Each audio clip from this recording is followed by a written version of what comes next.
एक बीमारी है और उसके लिए एक टेस्ट है जो 99% एक्यूरेट है। आप टेस्ट करवाते हैं और रिपोर्ट आती है पॉजिटिव। अब बताइए, दिमाग में सबसे पहले कौन सा नंबर आया? ज्यादातर लोग कहते हैं 99%, यानी लगभग पक्का। लेकिन सही जवाब है सिर्फ 9%। वही टेस्ट, वही पॉजिटिव रिपोर्ट, और फिर भी बीमारी का चांस सिर्फ 9%। ये फर्क किसी चालाकी से नहीं, प्रोबेबिलिटी के एक गहरे नियम से आता है, बेस थ्योरम। गेट-डा की प्रोबेबिलिटी में सबसे ज्यादा बार यही आइडिया लौटता है, और लगभग हमेशा नेट के रूप में। इस गलती की जड़ बहुत साधारण है। हम टेस्ट की एक्यूरेसी को ही आंसर मान लेते हैं, लेकिन एक्यूरेसी एक अलग सवाल का जवाब देती है। अगर आपको बीमारी है तो रिपोर्ट पॉजिटिव आने का चांस कितना है? और आप पूछ रहे हैं इसका ठीक उल्टा, रिपोर्ट पॉजिटिव आ गई है तो बीमारी होने का चांस कितना है? दिशा उलटना मुफ्त नहीं होता। ये तस्वीर देखिए, ऊपर आसमान भारी बादलों से भरा, नीचे जमीन सूखी और फटी हुई। बारिश हो रही हो तो बादल जरूर होंगे, पर बादल हो तो बारिश हो ही जाए ये पक्का नहीं। दिशा बदली, जवाब बदल गया। इन्हीं दोनों दिशाओं को जोड़ने वाला पुल बेस थ्योरम है। अब इसे नंबर्स के साथ धीरे से बनाते हैं। मान लीजिए बीमारी दुर्लभ है, 1000 लोगों में से सिर्फ 1% को होती है। गिनती आसान रखने के लिए 100,000 लोगों का ग्रुप लेते हैं और सबका टेस्ट करते हैं। पहले वो जो बिल्कुल ठीक हैं, 100,000 में से 99,900 लोग हेल्दी है। ये रहा उनका बार, पूरी स्क्रीन भर देता है। और अब असली मरीज सिर्फ 100 लोग।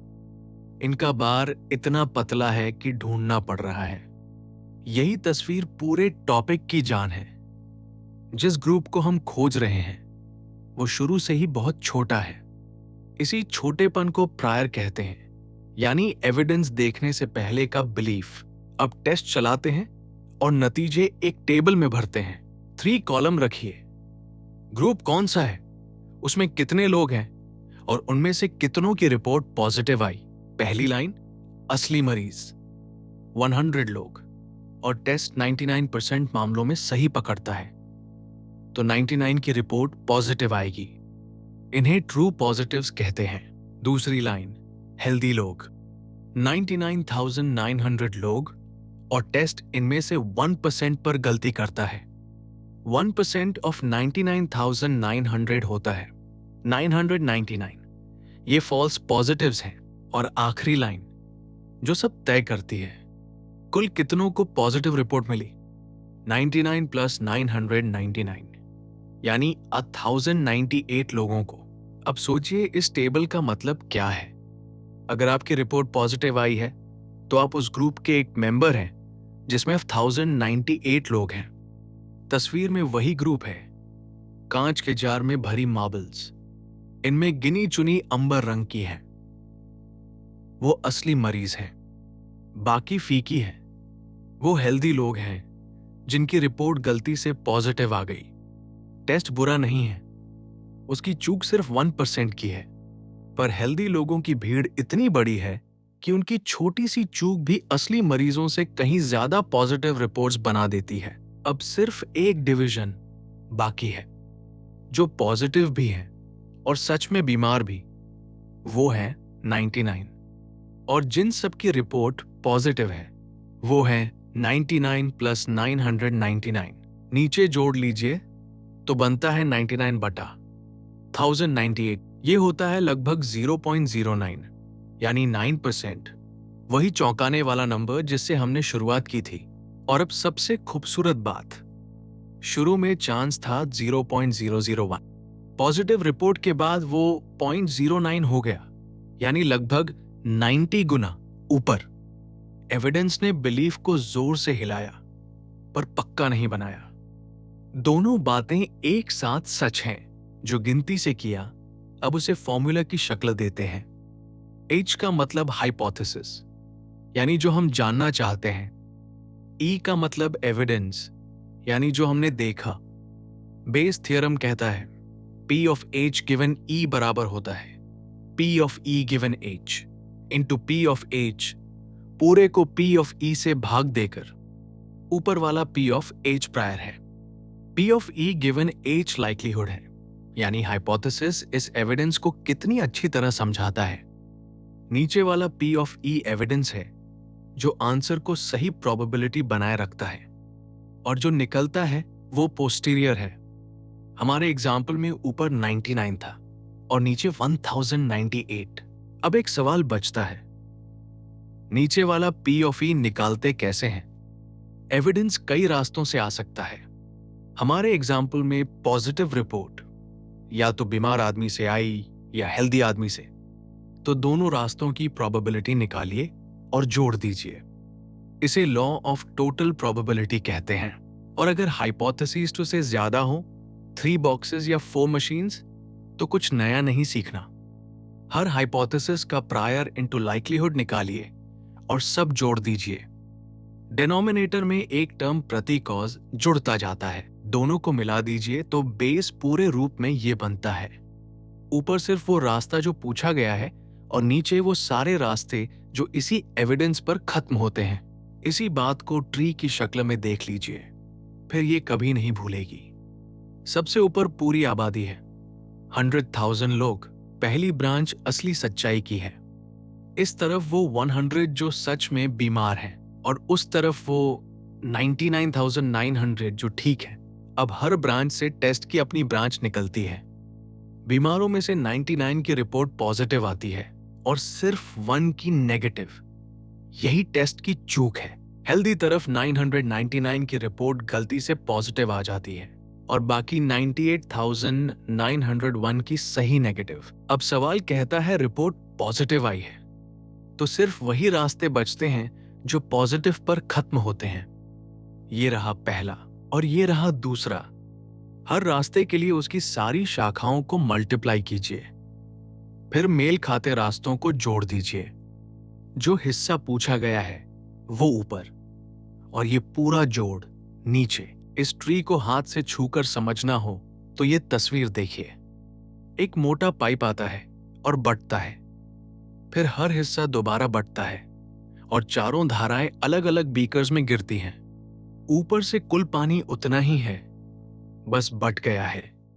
किस बीकर में कितना पहुंचा, ये उस रास्ते के सारे स्प्लिट्स को गुणा करके मिलता है। यही पाथ का मल्टीप्लाई है और पॉजिटिव वाले बीकर्स का कुल पानी ही डिनोमिनेटर है। इसीलिए ट्री मेथड में फॉर्मूला याद नहीं करना पड़ता, बस रास्ते देखने पड़ते हैं। अब दूसरा वर्कड एग्जाम्पल ठीक उसी शक्ल का जो गेट में आता है। 2 बॉक्सेस हैं, पहले में 3 रेड और 2 ब्लू बॉल्स, दूसरे में 1 रेड और 4 ब्लू। पहला बॉक्स चुने जाने की प्रोबेबिलिटी 0.6, दूसरा 0.4। अब हर बॉक्स से रेड निकलने की प्रोबेबिलिटी, पहले बॉक्स में 5 में से 3 रेड है यानी 0.6, दूसरे में 5 में से 1 यानी 0.2। यही लाइक्लीहुड्स हैं। रास्ते मल्टीप्लाई कीजिए। पहला 0.6 इंटू 0.6 यानी 0.36, दूसरा 0.4 इंटू 0.2 यानी 0.08। जोड़ दीजिए तो रेड निकलने की कुल प्रोबेबिलिटी 0.44। यही डिनोमिनेटर है और ऊपर सिर्फ पूछा गया रास्ता 0.36 बटा 0.44 यानी 9/11, लगभग 0.82। गौर कीजिए ये 0.6 से बड़ा है। रेड देखकर भरोसा बॉक्स 1 की तरफ मजबूत हुआ। अब उस ट्रैप की तस्वीर बनाते हैं जिस पर गेट सबसे ज्यादा मार्क्स काटती है। हॉरिजॉन्टल एक्सिस पर प्रायर है, यानी बीमारी कितनी आम है। वर्टिकल एक्सिस पर पोस्टीरियर। एक्सिस के नंबर्स देख लीजिए। प्रायर बहुत छोटी रेंज में घूम रहा है और ये रही कर्व। टेस्ट बिल्कुल नहीं बदला, वही 99% वाला है, सिर्फ प्रायर बदल रहा है। और देखिए कर्व कितनी तेजी से चढ़ती है। ये रहा पहला केस, प्रायर 0.001, पोस्टीरियर सिर्फ 0.09। अब प्रायर जरा सा बढ़ाकर 0.01 कीजिए, पोस्टीरियर सीधे 0.5 हो जाता है और प्रायर 0.1 पर पोस्टीरियर लगभग 0.92। एक ही टेस्ट, एक ही फॉर्मूला, सिर्फ बेस रेट बदला और आंसर 9% से 92% तक चला गया। अब इस टॉपिक का सिग्नेचर ट्रैप साफ शब्दों में, ज्यादातर students P of H given E और P of E given H को एक ही चीज समझ लेते हैं और सवाल पढ़ते ही एक्यूरेसी लिख देते हैं।